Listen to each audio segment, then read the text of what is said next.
Good day, everyone.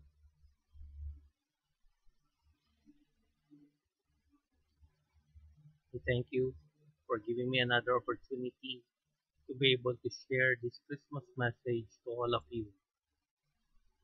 Thank you very much for your prayers.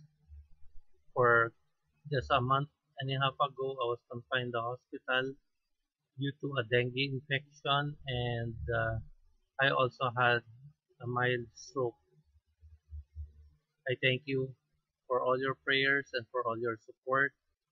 That today I am much better and I am able to share this message to all of you. The title for this message today is O Holy Night. As you're familiar with this title, it came from the song Silent Night. So our verse is found in Philippians 2 verses 5 to 11. So let's see first introduction on Silent Night, O Holy Night. The humble origins of Silent Night. The song's lyrics were originally written in German just after the end of the Napoleonic Wars by a young Austrian priest named Joseph Mohr. In the fall of 1816, Mohr congregation in the town of Mariupol was reeling. 12 years of war had disseminated the country's political and social infrastructure. Meanwhile, the previous year, one historian would later dub the year without a summer, had been catastrophically cold. Mohr's congregation was poverty-stricken, hungry, and traumatized. So he crafted a set of six poetic verses to convey hope that there was still a God who cared. Silent Night, the German version states, "Today all the power of the fatherly love is poured out, and Jesus as brother embraces the people of the world." The lyrics of Silent Night have always carried an important message for Christmas Eve observances in churches around the world. But the song's lilting melody and the peaceful lyrics also reminds us of a universal sense of grace that transcends Christianity and unites people across cultures and faith. So here we see the origins of Silent Night. We always sing about it every Christmas time. From September, October, November, December, we hear this time and time again. Sometimes through people caroling outside our houses, or through the malls when we walk around, or even in our churches.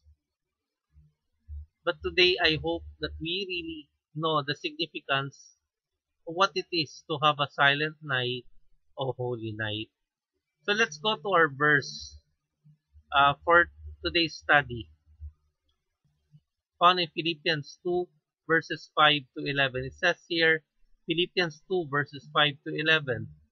Your attitude should be the same as that of Christ Jesus, who, being in a very nature God, did not consider equality with God something to be grasped, but made himself nothing, taking the very nature of a servant, being made in human like.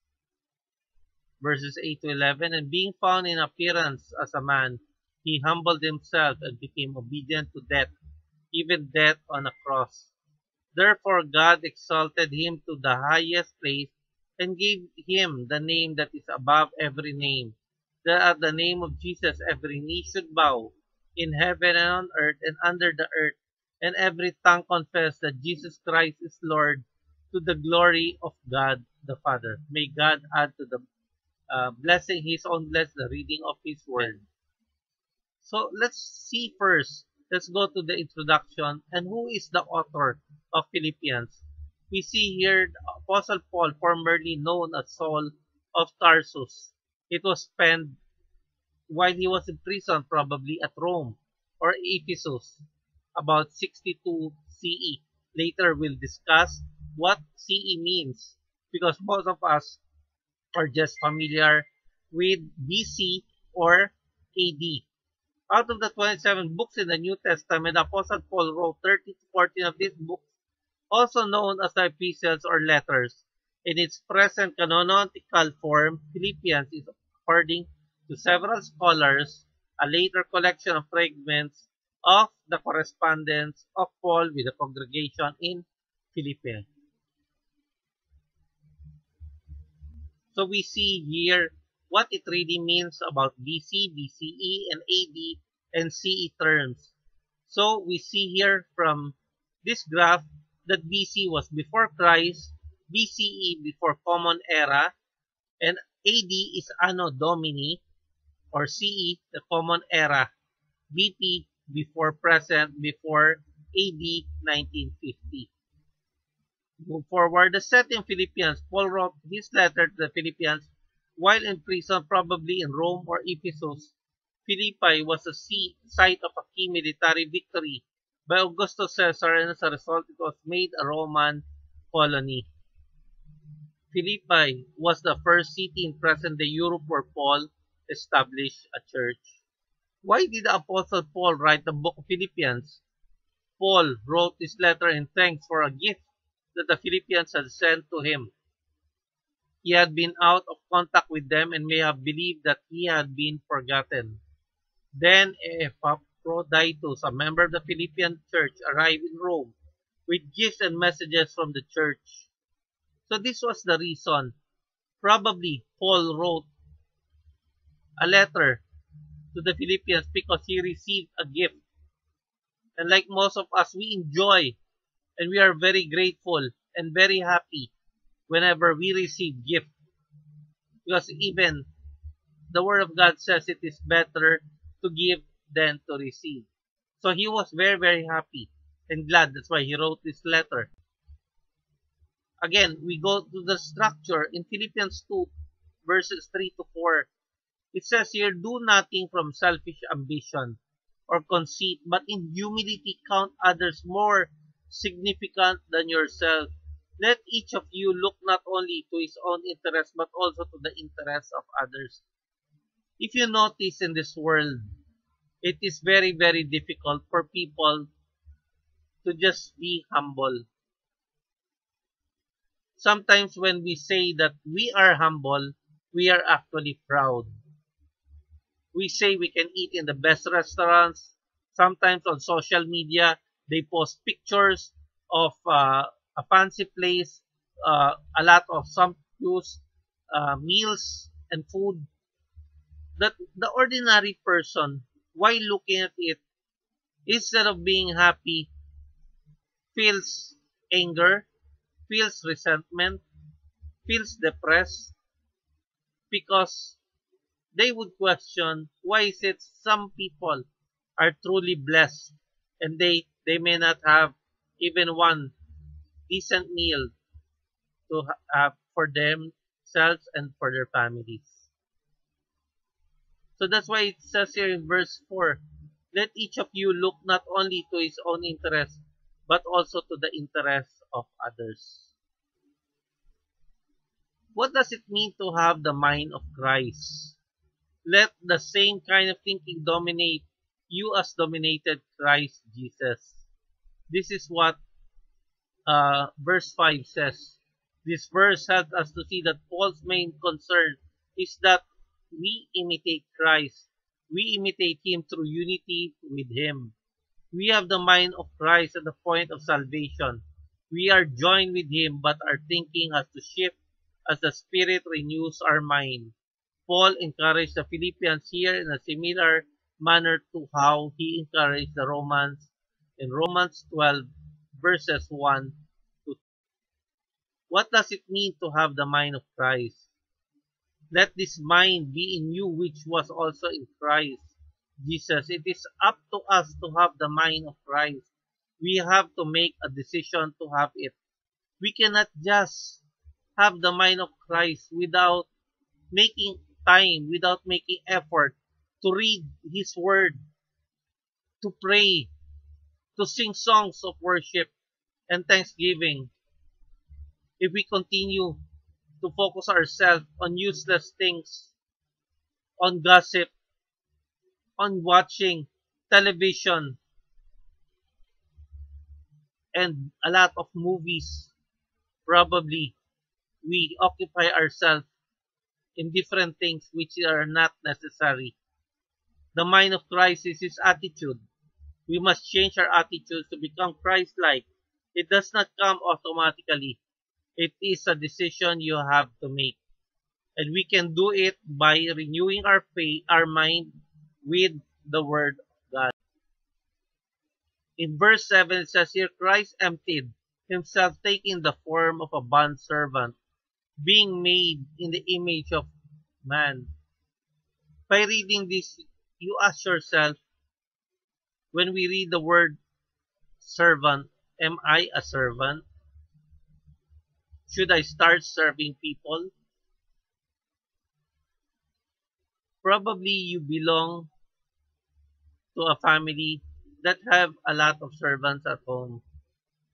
You probably may have your own business and then you have people working under you. So when you read this word, bondservant, you say, I have enough money. I have business of my own. I have people working under me. Why should I be a servant? But if we see the example of Jesus Christ, the Bible says that he has not come here on earth to be served, but to serve. He himself took on the form of a bondservant, being made in the image of man. The mind of Christ chooses service over self-exaltation. One of the difficult things that about Jesus to understand is that he is both fully God and fully man. Jesus is 100% God, always has been and always will be. In his incarnation when he was born as a man, he added to his 100% God a human nature. Jesus is 100% God and 100% man.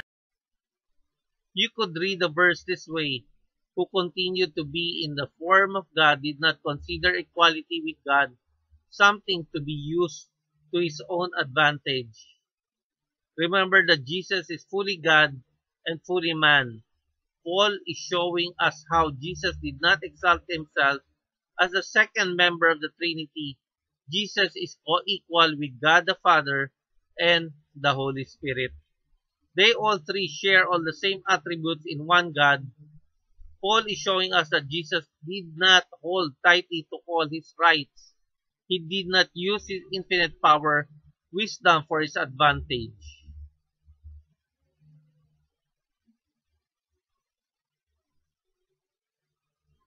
So as we move forward, in what way did Jesus empty himself? In verse 7, we know he continued to be God even during his time on earth. So he did not cease to be God. So what's Paul talking about? This verse has the sense of he deprived or divested himself of his prestige and privileges. Many of us have a meritocracy mindset. What does a meritocracy mindset mean? It simply means that we have the merits to demand. We have the right to look down on others and live such a life that makes us superior, demanding, arrogant, and bossy around others. Many of us probably have a card, a discount card from some groceries, some malls, even the credit cards, or from medical institutions that when we use them on purchasing medicines or purchasing goods, we normally have some point system. Even the airline does that. And then when we fly again or when we purchase something, we can use those points to reduce the cost or get even a upgrade in some fancy restaurant or even the airline. So many of us have this kind of mentality, which is a meritocracy, meaning just because of merits, just because we can say and tell God, we go to church, we have read His Word, we have done some good works, so we can do whatever pleases us. So Jesus himself by emptied himself by becoming a servant and by being born. The emptying consisted not in the removal of Christ's deity, but rather in the addition of his humanity. Paul uses paradoxical language by describing Christ's emptying in terms of adding. So Jesus chose service over self-exaltation. So as we have the mind of Christ, we will choose service over self-exaltation. He humbled himself in verse 8. He humbled himself by becoming obedient to the point. The mind of Christ chooses humble obedience. Jesus not only came as a servant, but he obediently went to the cross. Jesus could have come as a servant and then been crowned King of the world. He certainly is the King of kings and Lord of lords. But Jesus came with a specific purpose to die in the place of sinners. Jesus lived a sinless life, obedient to God's will in every way. Jesus died a death where he took the sins of humanity. Here is where the one who was equal with God has most fully revealed the truth about God. That God is love and that his love expresses itself in self-sacrifice, cruel, humiliating death on a cross for the sake of those he loves. Jesus chose lowly service, though humble obedience he died our death, the excruciating death on cross. Verse 9 says, Therefore God also highly exalted him, and gave to him the name which is above every name. The mind of Christ worships Jesus as Lord, and glorifies the Father. What does it mean that God exalted Jesus? I thought Jesus was God. Why is God giving Jesus a name above every other name? Isn't God's name above every other name already? First, Christ is God. He has existed from forever. He is eternal. He is the second person of the glorious Trinity. There's none higher. So what is Paul talking about? In verse 10, it says here, And that every tongue should confess that Jesus Christ is Lord, to the glory of God the Father. Jesus is fully God, fully man. Jesus is 100% God, 100% man. Jesus is the God-man. Thomas Rainer helps us again. The Son of God, of course, reigned with the Father eternally. But Jesus of Nazareth, the God of man, was exalted as Lord only at the resurrection. Every knee will bend and every tongue will acknowledge his lordship or the lordship of the Lord Jesus. In Romans 14 verses 10 to 11, it says here, Why do you pass judgment on your brother? Or you, why do you despise your brother? For we will all stand before the judgment seat of God. For it is written, As I live, says the Lord, every knee shall bow to me and every tongue shall confess to God.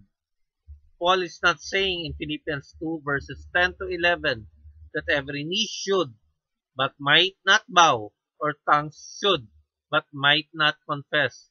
Paul is saying that the glorious eternal God, who is his earthly time, served others, humbly obeyed, and is now exalted, even in his added humanity. This one will be worshipped and glorified. As we take on the mind of Christ, we too will serve others, humbly obey, worshiping Jesus as Lord, and glorifying God with our life. In 1 John 4 verses 7 to 16, God's love and ours. It says here, Dear friends, let us love one another, for love comes from God. Everyone who loves has been born of God and knows God. Whoever does not love does not know God, because God is love. This is how God showed his love among us. He sent his one and only Son into the world, that we might live through him. This is love, not that we love God, but he loved us and sent his Son as an atoning sacrifice for our sins. Dear friends, since God so loved us, we also ought to love one another. No one has ever seen God, but if we love one another, God lives in us and His love is made complete in us. This is how we know that we live in Him and He is in us. He has given us of His Spirit, and we have seen and testified that the Father has sent His Son to be the Savior of the world. If anyone acknowledges that Jesus is the Son of God, God lives in them and they in God. And so we know and rely on the love God has for us. God is love. Whoever lives in love lives in God and God in them. Final word of encouragement. Do not depend on people, but rather depend and put your faith and trust in God. In spite of your trials, circumstances, and situations in life. Number two, read the Bible and pray every day. The less you are in the Word, the more you are in the world, which will increase your anxiety, fears, and worries. Many people in this world have an ECG habit. It is not an electrocardiogram, but they are in church only during Easter or Resurrection Sunday, Christmas, and Good Friday. Proverbs 16 verse 7 says, when a man's ways please the Lord, he makes even his enemies to be at peace with him. Amen. Thank you very much for joining us. God bless you and your family abundantly. Once again, Merry Christmas.